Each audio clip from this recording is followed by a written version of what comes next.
بری انقره قلا انقره هبو.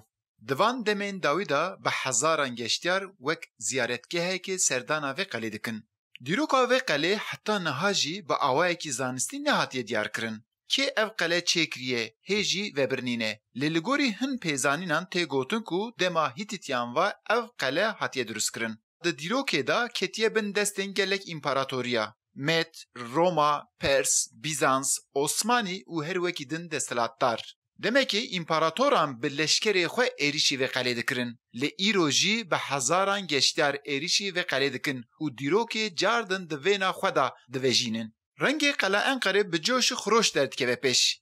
گشتیارین کو تن و داره به کیف و شاهیه که روژا خو تمام دکن. و دکارن بیجن کو رنگ و قلعه به منسیان خو دولمنده.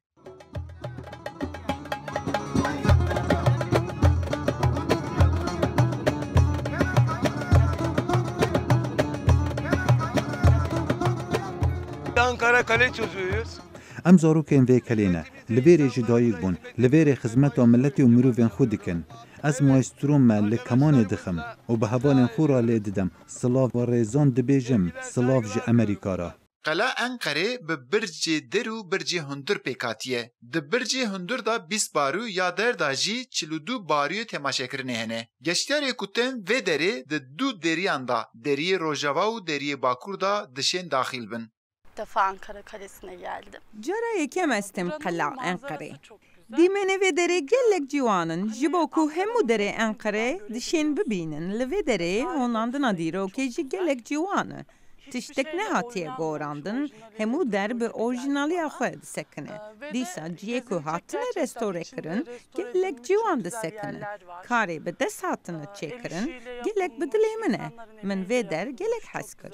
Mekaneki civan و دیروکیه و گلک باشی هاتیه رستوره کرن مروف لور دکاره کیف خوشی یک جی بگره و تشتین خوشی ببینه